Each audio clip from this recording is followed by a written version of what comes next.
NHRA thought they could control these muscle cars until they realized they were faster than the rule book itself. Saturday, July 17, 1965, 2:47 p.m., Indianapolis Raceway Park. The stands are packed with 18,000 screaming fans who paid good money to see factory iron. A Mercury Comet rolls to the line, lights the boards, and when the tree drops, the front wheels rip 6 feet off the ground like the car wants to fly. It storms the quarter in 10.89 seconds and the timing tower goes silent. NHRA officials turn white. They know the sport they love just got broken by Detroit. What you're about to see are the 5 muscle cars so fast, so dominant, and so unfair that the NHRA had to ban them or rewrite every rule in the book just to survive. These are the band kings you still talk about at cruise nights. Stay until the very end because number 1 forced the NHRA to create a whole new class, and you already know its name. Hit like if you lived through this era, and let's roll.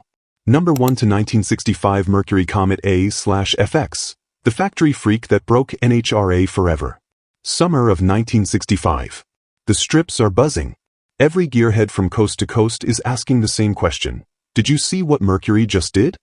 They took a plain little Comet, the kind your mom might drive, and turned it into the scariest factory weapon Detroit ever built. First move, they cut the car in half. Literally. Front axle shoved 4 inches forward, rear axle kicked 10 inches back. The car looked drunk just sitting there. Front wheels sat so far up in the fenders it looked like a cartoon. But looks didn't matter, traction did. And nobody had ever seen traction like this. Next, they yanked out the weak 6-cylinder and dropped in the forbidden 427cc Camaro V8. A motor so wild NHRA already hated it. Huge cams, giant valves, and horsepower numbers that made grown men whisper. Only a handful of these cars got the full factory race package, acid-dipped bodies, deleted everything, pure race car wearing a Comet badge. Then the bombshell dropped at the 1965 Winter Nationals. Dyno, Don Nicholson rolls to the line. Tree flashes green, and the Comet rips the front wheels 8 feet off the ground. The whole car stands straight up like it wants to loop. Crowd loses their minds. The clocks stop at 10.89. In 1965. Let that sink in. But here's where it gets crazy, that wasn't even the fastest one. Week after week the story stayed the same. Mercury sweeps every big NHRA race. Records fall like rain. Other factory teams start packing up early. Fans are loving it, real showroom cars smoking everything. But up in the timing tower? Panic City. NHRA bosses are sweating bullets. They know if they don't do something fast, super stock is about to become the Mercury Comedy Hour. So halfway through the season they drop the hammer. No more altered wheelbases. Not 1 inch. Done. Just like that, the wildest factory hot rods ever built are banned overnight. But wait, did the ban kill the idea? Hell no. It created a monster. Because the factories looked at each other and said, you won't let us move the wheels? Fine. We'll just build flip-top fiberglass bodies and run nitro. And boom, 1966 funny cars are born. Every blown nitro, wheel-standing, fire-breathing funny car you ever loved owes its life to the 1965 Mercury Comet A/FX that scared NHRA so bad they had to cheat to stop it. Today, a real factory A/FX Comet is $1 million treasure. Less than 10 survive. When one fires up at a nostalgia meet and yanks the wheels just like it did in '65, the grandstands go dead quiet, then explode exactly like they did 60 years ago. The NHRA thought they killed the beast. Truth is, they only taught it how to breathe fire. So tell me right now in the comments, did you ever stand behind the bleach box when one of these factory freaks lifted the skies? Or did you know somebody who did? Drop your story, because the next car on this list is the Mopar that made the 426 Hemi a legend, and made NHRA cry even harder. Number 2 to 1968 Dodge Hemi Dart, the little red schoolhouse that beat NHRA silly. Spring of 1968. The Vietnam War is on TV every night, but on the drag strips nobody is talking politics. They're talking about the scariest package car Chrysler ever mailed to its best racers. Dodge built exactly 80 of these little monsters and called them the LO-23 Hemi Dart. The joke around the pits was simple. LO stood for light out, as in the win lights for everybody else. Picture a plain Jane 1968 Dart GTS, the kind your neighbor's kid drove to high school. Except Dodge took it out back, gutted it like a fish, and turned it into the meanest super stock weapon ever born with a slant 6 badge on the fender.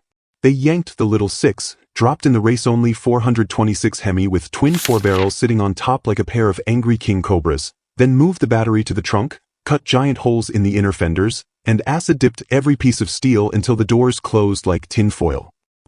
A tick over 3,000 pounds wet. Power? Somewhere north of 600 horsepower on race gas, in 1968, when a fast street car made 375 gross. Do the math. That's a power-to-weight ratio that made funny cars look heavy. The cars were shipped in primer, no heater, no radio, no backseat, just a roll bar and a warning sticker that basically said, for off-road use only. Dodge didn't even bother putting serial numbers on some of them. They mailed the keys to the hottest shoe drivers in the country, Dick Landy, Ronnie Socks, Don Carlton, Butch Leal, and told them, go make history. And history got made real quick. First big race, the 1968 NHRA Winter Nationals. Socks and Martin roll out in their red Hemi Dart.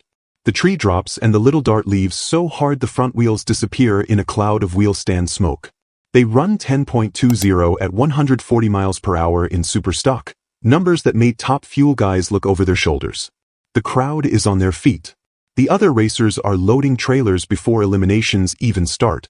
NHRA officials watch the scoreboards and start sweating again. They had just calmed things down after the Mercury Comet mess, and now here comes Chrysler with a factory car that weighs less than a pickup truck and runs quicker than half the nitro cars. Week after week the story repeats. Hemi Dart sweep class, set national records, win every big NHRA and HRA event. Fans are going crazy because a car you could almost buy over the counter is embarrassing everything. But here's where it turns ugly for Chrysler. NHRA decides enough is enough. They can't ban the Hemi outright, too many street versions are out there, so they do the next best thing. They slap massive weight brakes on the Hemi Darts. Suddenly every Hemi superstock car has to carry hundreds of extra pounds just to stay legal. Then they change the rules on fender exits, battery location, everything they can think of. The little Dart that ruled the world one weekend is suddenly fighting with one hand tied behind its back. Did it stop the Hemi Dart? Not even close. The drivers just added lead in smart places, kept winning, and forced NHRA to keep writing new rules all year long. By the end of 1968, the superstock class looked nothing like it did in January, all because 80 little red and white Darts showed up and refused to lose. Today, a real LO23 Hemi Dart is a seven-figure car. Less than 50 are known to still exist. When one rolls to the line at a nostalgia meet and does a monster burnout just like Landy or Socks used to do, the grandstands go dead quiet for half a second, then every guy over 55 stands up and cheers like he's 19 again. NHRA thought they slowed the beast down with rule changes. Truth is, the 1968 Hemi Dart wrote the blueprint for every dominant factory race car that came after it. So tell me right now, did you ever see Dick Landy or Ronnie Socks smoke the tires in one of these little red rockets? Or did you know a guy who sneaked one home and hid it from his wife?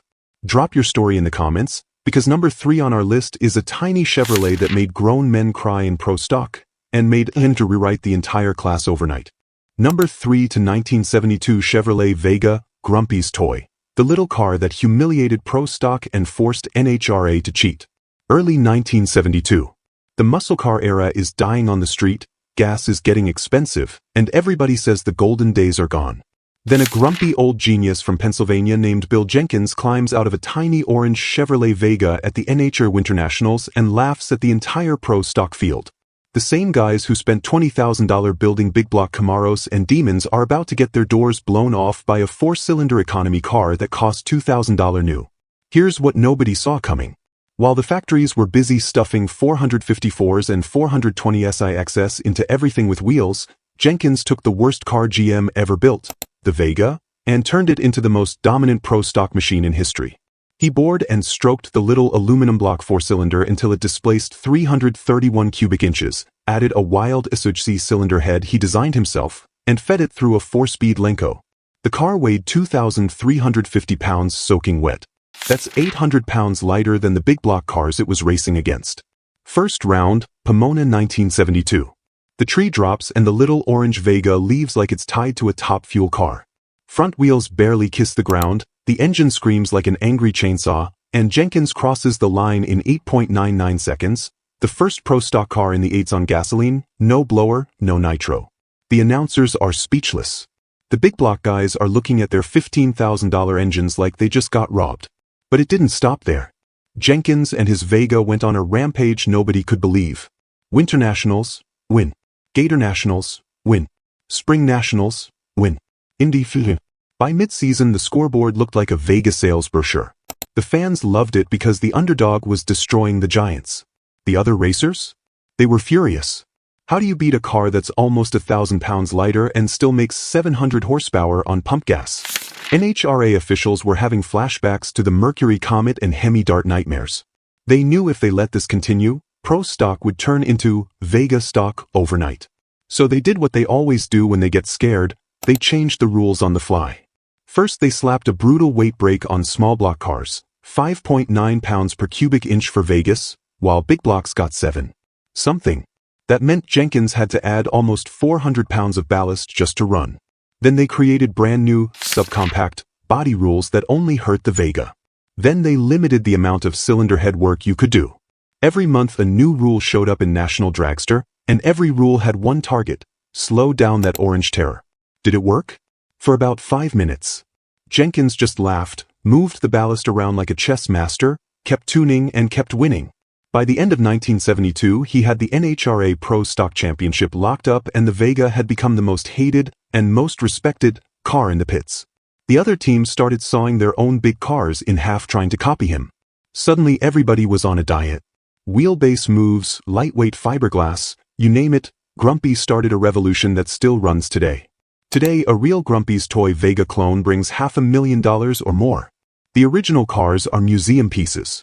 When one fires up at the York Reunion or the Meltdown Drags and does a whole shot burnout just like 1972, every guy in the grandstands over 55 years old stands up straight and gets goosebumps. Because they were there. They saw it live. They watched a $2,000 economy car make the factories look stupid and force the NHRA to cheat every month just to keep the class alive. Bill Jenkins didn't just win a championship in 1972. He proved that brains and a slide rule can beat cubic inches and factory money every single day. So tell me right now, were you in the Pomona stands the day that little orange Vega ran the first 8-second gasoline pass in Pro Stock history? Did you ever shake Grumpy's hand in the pits? Drop your story below, because number 2 on our list is the thunderous Ford that ruled 1964 so hard the NHRA had to invent weight brakes overnight, and you already know its name. Number 4 to 1964 Ford Fairlane Thunderbolt, the 427 powered beast that terrorized 1964 and made NHRA invent weight brakes overnight. January 1964. The NHRA Winter Nationals are only weeks away and Ford drops the biggest bomb Detroit ever built, the Fairlane Thunderbolt. 427 cubic inches of high-riser FE Fury, 2 4-barrel carbs sitting on top like twin machine guns, and a body that's been stripped, dipped, and lightened until it barely tips the scales at 3,200 pounds. 100 legal cars hit the streets so Ford can go racing, but only about half ever get the full factory treatment. The rest? They disappear into private hands and become legends before they even leave the dealership. Ford didn't send these cars to just anybody. They went straight to the baddest shoes in the country: Gas Ronda, Phil Bonner, Hubert Platt, Dick Brannon, and a young kid from Tennessee named Dynamite Dickie Harrell who could cut a light like a guillotine. The orders were simple: show up, win everything, embarrass Chevrolet and Plymouth so bad they quit the sport. And that's exactly what happened. First race out, 1964 Winter Nationals. Gas Ronda rolls the white Thunderbolt to the line. The tree drops and the big 427 explodes. The Fairlane leaves so hard the rear bumper almost scrapes the asphalt. Front end lifts, tires hook, and it storms the quarter in 11.61 at 124 miles per hour, in super stock. That's top fuel territory in 1964. The crowd is on its feet screaming. Chevy and Mopar teams are loading trailers before the second round even starts. Then it gets worse for the competition. Thunderbolts sweep the Winter Nationals. Sweep the NHRA Spring Nationals. Sweep every big division race from coast to coast. National records fall every weekend. Ford dealerships can't keep regular Fairlanes in stock because every kid in America wants the car that just made history. Up in the timing tower, NHRA officials are having full-blown meltdowns. They had weight classes, they had engine rules, they had everything figured out, until 11 Thunderbolts showed up and turned 1964 into the Ford Thunderbolt funny papers. So the bosses do the only thing they can think of: they invent brand new penalties on the fly. First they slap a 350-pound weight penalty on any car running the high-riser 427. Then they raise the minimum shipping weight for superstock. Then they start measuring hood scoops with rulers. Every week a new bulletin comes out in National Dragster, and every bulletin has the same target: slow the damn Thunderbolts down before Ford wins the US Nationals by 2 full days. Did it stop the Thunderbolts? Not even close. The drivers just kept adding lead in clever places, kept tuning those giant 427s, and kept winning. By the time the US Nationals rolled around in Indy, Ford had the manufacturer's trophy locked up before Labor Day. Gas Ronda, Phil Bonner, and the rest of the Thunderbolt Army put on a clinic that still makes grown men smile 60 years later. Today, a real 1964 Thunderbolt is a 7-figure holy grail. Less than 50 survive in original lightweight trim. When one shows up at the Pure Stock Drags or the Meltdown and does a smoky 12-second pass just like it did in '64, every guy over 55 in the grandstand stands up, takes his hat off, and remembers the year Ford ruled the world. NHRA thought they could control Detroit horsepower with a rulebook. The Thunderbolt taught them a lesson they never forgot. When Dearborn wants to win, they don't ask permission. So tell me right now, were you in the Indy stands in 1964 when 11 Thunderbolts lined up like a blue and white firing squad? Did you ever ride in a street version that still had the factory fiberglass and plexi windows? Drop your story below, because the #1 car on our list is the Hemi-powered Dodge that finished what the Thunderbolt started and made NHRA wish they never opened the gates in the first place. Number 5. 1965 Dodge Coronet A 990, the 426 race Hemi monster that made NHRA regret everything. February 1965. Chrysler Corporation looks at what Ford just did with the Thunderbolt and says, "Hold our beer." They take a brand new Coronet 2-door post, rip out every ounce of comfort, and build the meanest, nastiest, most perfectly illegal factory race car the world had ever seen, the 1965 A 990 Coronet with the brand new 426 race Hemi. Not the street Hemi. The race-only, magnesium cross-bolted, 12.5:1, twin-plug, no warranty, we dare you to blow it up, race Hemi. 1200 horsepower on 110 octane, 0 mufflers, 0 mercy. Only 101 of these silver and red monsters were ever built. Dodge didn't sell them to the public. They didn't even put them on showroom floors. They crated them in primer, loaded them on trucks, and shipped them straight to the deadliest drivers in the country: Dick Landy, Roger Lindemood, Ted Speher, Al Ekstrand, and the golden team of Ronnie Sox and Buddy Martin. The keys came with one instruction: destroy everything in superstock. And destroy they did. First race out, 1965 Winter Nationals. Ronnie Sox rolls the famous Color Me Gone red and white Coronet to the line. The tree drops and the earth shakes. The A 990 leaves so hard the front wheels vanish in blue smoke, the header spits 6-foot flames, and the car screams down the quarter in 11.30 at 128 miles per hour, in superstock. In 1965. That's quicker than half the top fuel cars on the property. The PA announcer can't even finish the call before the crowd is on its feet roaring. Chevy guys, Ford guys, Pontiac guys, every single one of them just watched the future arrive in a Dodge-shaped missile. Then the bloodbath began. Winter Nationals, swept by A 990s. Winter Nationals, swept. NHRA Spring Nationals, swept. Every single major event in 1965 became the Dodge Hemi Parade.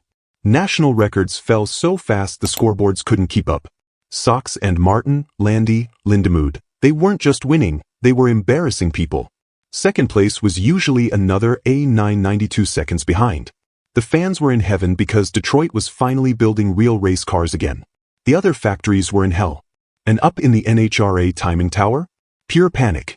They had already been burned by the Thunderbolt. Now here comes Chrysler with a car that makes the Thunderbolt look slow. So they did what scared men always do. They started writing rules like machine gun fire. First they banned the magnesium parts. Then they added 400-pound weight penalties to any car running the race Hemi. Then they outlawed the twin-plug heads. Then they changed the homologation numbers. Every single week a new rule showed up aimed at one thing: kill the A 990 before it killed superstock forever. Did it work? For about 10 minutes. The drivers just laughed, welded lead in the frame rails, kept tuning those monster Hemis, and kept winning. By the time the 1965 US Nationals rolled around, Dodge had the manufacturer's title wrapped up before the sun even came up on Monday.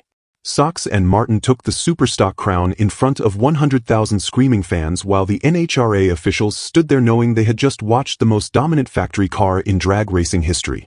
Then came the final gut punch. After the season, Chrysler quietly told NHRA, "We're pulling factory support after this year." The A990 program was done. The race Hemi would never come back in factory trim. The silver and red Coronets disappeared into barns, garages, and private collections, never to terrorize the rulebook again. Today, a real, documented 1965 A990 race Hemi Coronet is the holy grail. 7 figures doesn't even start the conversation. Less than 40 are known to survive. When one rolls out at the Chrysler Nationals or the Monster Mopar weekend and lights the headers just once, every man over 55 in the place gets tears in his eyes. Because they were there. They smelled the cam too. They felt the ground shake when Ronnie Socks left the line like God himself hit the throttle. The NHRA thought they won when the A990S went away. Truth is, they never beat them. They just survived them. So here we are, fellas. The 5 factory muscle cars that were simply too fast, too dominant, and too perfect for the NHRA to handle. Mercury Comet A/FX, Hemi Dart, Grumpy's Vega, Thunderbolt, and sitting on the throne forever, the 1965 Dodge A990 race Hemi Coronet. Drop your stories right now. Tell me you saw Socks and Martin live. Tell me you touched a real race Hemi. Tell me you were there the day Detroit horsepower still ruled the world. Because this one still hurts the rulebook 60 years later. There you have it, fellas. The 5 factory beasts that scared NHRA so bad they had to cheat with rulebooks just to stay alive. Those were the days when Detroit built monsters and men drove them like they stole them. If you lived through this era, hit that like button, drop your story in the comments. I read every single one. Subscribe and ring the bell because next video we're counting down the 10 loudest burnouts ever caught on film. You do not want to miss it. This is Regal Rides. We'll see you at the strip. United States.